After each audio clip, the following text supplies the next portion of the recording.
নৱম শ্ৰেণীৰ মৰমৰ ছাত্ৰ ছাত্ৰীসকল সমাজ বিজ্ঞান বিষয়ৰ আজিৰ আলোচনাত আমি তোমালোকক ভূগোলৰ দ্বিতীয় অধ্যায়ৰ পাঠ বায়ুমণ্ডলৰ গঠন বায়ুৰ চাপ আৰু বায়ু প্ৰবাহৰ এটা পাঠ আলোচনা কৰিবলৈ আগবাঢ়িছোঁ।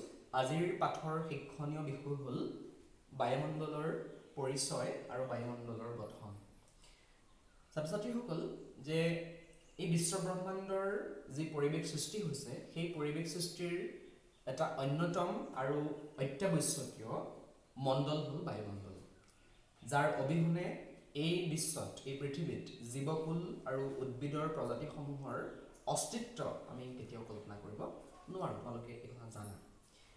এতিয়া কথাটো হ'ল যে পৃথিৱী পৃষ্ঠৰ পৰা কিছু উচ্চতালৈকে, কিছুৱে কয় 10,000 উচ্চতালৈকে, 10,000 কিলোমিটাৰ উচ্চতালৈকে এই যিটো গেছীয় আৱৰণে পৃথিৱীৰ আমাৰ ভূপৃষ্ঠখনৰ চৌপাশটো আৱৰি ৰাখিছে, এই নিৰবিচ্ছিন্ন যি গেছীয় আৱৰণ, সেই গেছীয় আৱৰণকে আমি এক কথাত চমুকৈ বায়ুমণ্ডল বুলি ক'ব পাৰোঁ। আকৌ কৈছোঁ যে পৃথিৱী পৃষ্ঠৰ পৰা 10,000 কিলোমিটাৰ উচ্চতালৈকে নিৰৱচ্ছিন্নভাৱে যি গেছীয় আৱৰণে আমাৰ পৃথিৱীখনক আৱৰি ৰাখিছে, এই আৱৰণটোকে এক অৰ্থত বায়ুমণ্ডল বুলি ক'ব পাৰি। ছাত্ৰ ছাত্ৰীসকল, বায়ুমণ্ডলৰ যি উচ্চতা, সেই উচ্চতা ভূপৃষ্ঠৰ পৰা 10,000 কিলোমিটাৰলৈকে বিস্তৃত হৈ আছে। অৱশ্যে ইয়াত ঘনত্বৰ পৰিমাণৰ তাৰতম্য কিছু নথকা নহয়। আৰু এই বায়ুমণ্ডলৰ যি বায়ুৰ যি আৱৰণ, সেই আৱৰণটো ভূপৃষ্ঠত আটাইতকৈ বেছি পৰিমাণে পোৱা যায়, অৰ্থাৎ ঘনত্বটো বেছি।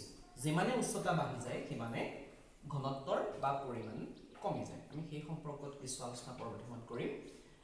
এই বায়ুমণ্ডল যে 10,000 কিলোমিটাৰ উচ্চতালৈকে যে বায়ুমণ্ডল আছে, এই বায়ুমণ্ডল যদিও গেছৰ সমষ্টি, তথাপিতো এই গেছীয় আৱৰণটো পৃথিৱীৰ পৃষ্ঠৰ পৰা আঁতৰি যোৱা নাই।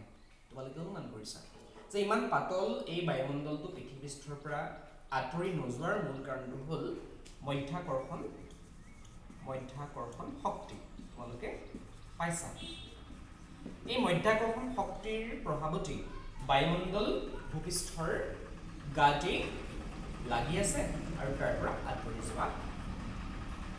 এই বায়ুমণ্ডলত থকা যিবোৰ গেছ আছে, সেই গেছবিলাকৰ ভিতৰত বিভিন্ন ৰংবিহীন গেছ আছে, তাৰপিছত উপৰি বিভিন্ন ধৰণৰ জলীয় বাষ্প আছে, লগতে ধূলিকণাও মিশ্ৰিত হৈ আছে।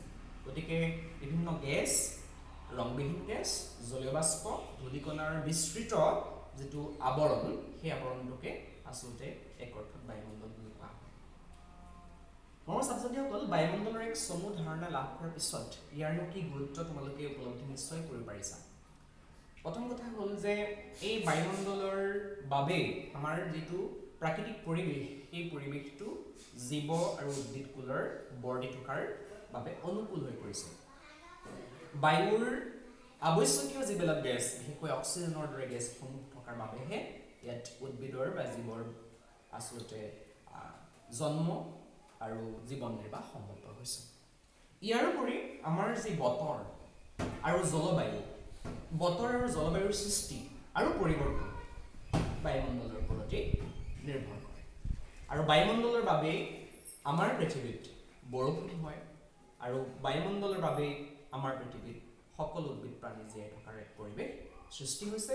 আৰু এই বায়ুমণ্ডল থকাৰ বাবেই 8টা গ্ৰহৰ ভিতৰত পৃথিৱী অভিন্ন গ্ৰহলৈ ৰূপান্তৰ হৈছে, যি আন গ্ৰহতকৈ পৃথক হিচাপে পৰিগণিত হৈছে। গতিকে বায়ুমণ্ডলৰ এক চমু পৰিচয় লাভ কৰাৰ পিছত আমাৰ দ্বিতীয় শিক্ষণীয় আজিৰ বিষয় হ'ল বায়ুমণ্ডলৰ গঠন। কিদৰেনো বায়ুমণ্ডল গঠন হয় তাৰ বিষয়ে আমি এক ধাৰণা লাভ কৰিব লাগিব।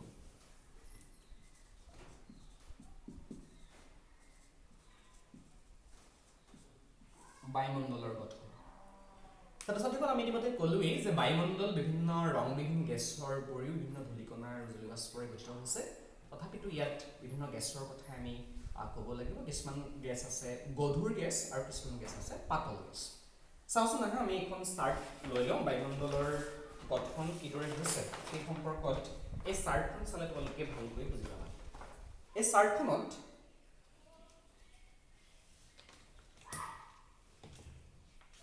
চাৰ্টখনত বায়ুমণ্ডলৰ গেছৰ মিশ্ৰণ আৰু পৰিমাণ দেখুওৱা হৈছে ইয়াত বিভিন্ন গেছবিলাকৰ কথা কৈছোঁ গেছৰ নাম ৰাসায়নিক সংকেত আৰু শতাংশ হিচাপে আমি ভাগ কৰিছোঁ নাইট্ৰজেন বায়ুমণ্ডলত আটাইতকৈ বেছিকৈ পোৱা যায় 78.08% অক্সিজেন 20.94% অলমোষ্ট 21% তাৰপিছতে আৰ্গন 0.93% কাৰ্বন ডাই অক্সাইড 0.03% আৰু অন্যান্য গেছ 0.14% অৰ্থাৎ বায়ুমণ্ডলত থকা এই বিভিন্ন গেছবিলাকৰ যোগেদি বায়ুমণ্ডলটো গঠিত হৈছে আৰু আটাইতকৈ চাৰ্টখন চালে তোমালোকে বুজিবা যে আটাইতকৈ বেছিকৈ থকা গেছটোৱে হৈছে নাইট্ৰজেন এতিয়া এই কথাটোৰ পৰা এটা কথা অনুমান হৈছে এই গঠনটো যেতিয়ালৈকে থাকিব ভাৰসাম্য অৱস্থাত এই ৰূপত তেতিয়ালৈকে আমি বায়ুমণ্ডলৰ স্বাভাৱিক অৱস্থাত থাকে বুলি আমি ক'ব পাৰিম কিন্তু বিভিন্ন কাৰণত এই স্বাভাৱিক অৱস্থাটো বিঘ্নিত হৈছে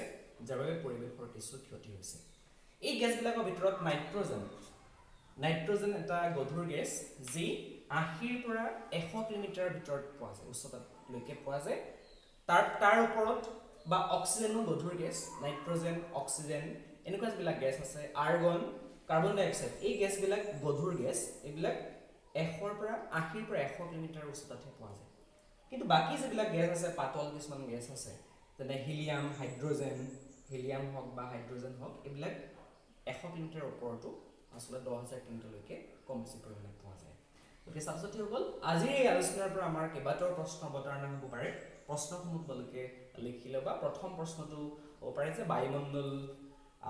বায়ুমণ্ডলৰ এক ধাৰণা লিখা দ্বিতীয় প্ৰশ্নটো হ'ব পাৰে ভূপৃষ্ঠৰ কিমান কিলোমিটাৰ উচ্চতালৈকে বায়ুমণ্ডল বিস্তৃত হৈ আছে তৃতীয় প্ৰশ্নটো হ'ব পাৰে যে বায়ুমণ্ডলৰ বিভিন্ন গেছবিলাক কি চতুৰ্থ প্ৰশ্নটো হ'ব পাৰে যে বায়ুমণ্ডলৰ বিভিন্ন গেছৰ গঠনসমূহ লিখা গতিকে আমি পৰৱৰ্তী আলোচনাত এই পাঠৰে আন এটা বিষয় তোমালোকৰ মাজলৈ লৈ আহিম